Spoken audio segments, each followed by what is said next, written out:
জানালা খুললেই দেখা মিলত সমুদ্রের। প্রশান্ত মহাসাগরের কোল ঘেঁষে নান্দনিক আর বিলাসবহুল একটি বাড়ি যেন ছিল জাঁকজমক শহর লস অ্যাঞ্জেলেসের আভিজাত্যের প্রতীক।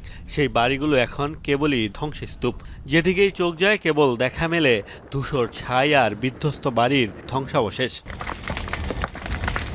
মঙ্গলবার পূর্বাভাসের চেয়ে কিছুটা কম ছিল বাতাসের গতিবেগ। বাকিগুলো অনেকটাই নিয়ন্ত্রণে আনা গেলেও এখনও আতঙ্ক ছড়াচ্ছে প্যালিসেডো এটনের দাবানল। প্যালিসেডের দাবানলের মাত্র 18% নিয়ন্ত্রণে এসেছে, আর এটনে নিয়ন্ত্রণে এসেছে 35% আগুন।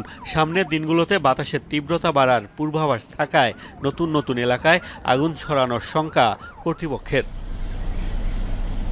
এখনও প্রায় 1 লাখ বাসিন্দাকে দেয়া হয়েছে নিরাপদ আশ্রয়ে থাকার নির্দেশ। আরও প্রায় 84,000 মানুষকে যে কোনো সময় ঘরবাড়ি ছাড়ার জন্য প্রস্তুত থাকতে বলা হয়েছে। কিছু এলাকায় সব পুড়ে যাওয়ার পর শান্ত হয়েছে আগুন। সেসব এলাকায় নতুন করে দাবানল ছড়ানোর শঙ্কা না থাকায় কয়েক হাজার মানুষকে ফেরার অনুমতি দেওয়া হয়েছে। আগুন লাগার আগ মুহূর্তেও আমি এখানে ছিলাম। আমার স্ত্রী সন্তান নিয়ে বাড়ি ছাড়তে হয়েছে, সাথে কিছুই নিতে পারিনি। এখন এসেছি কিছু পাই কিনা তা দেখতে। এরই মধ্যে শুরু হয়েছে উদ্ধার তৎপরতা। প্রাণের খোঁজ তো চলছেই, ধ্বংসস্তূপ সরিয়ে খোঁজা হচ্ছে মরদেহ। দীর্ঘ সময় তল্লাশি অভিযান চলবে বলে জানিয়েছে ফায়ার সার্ভিস।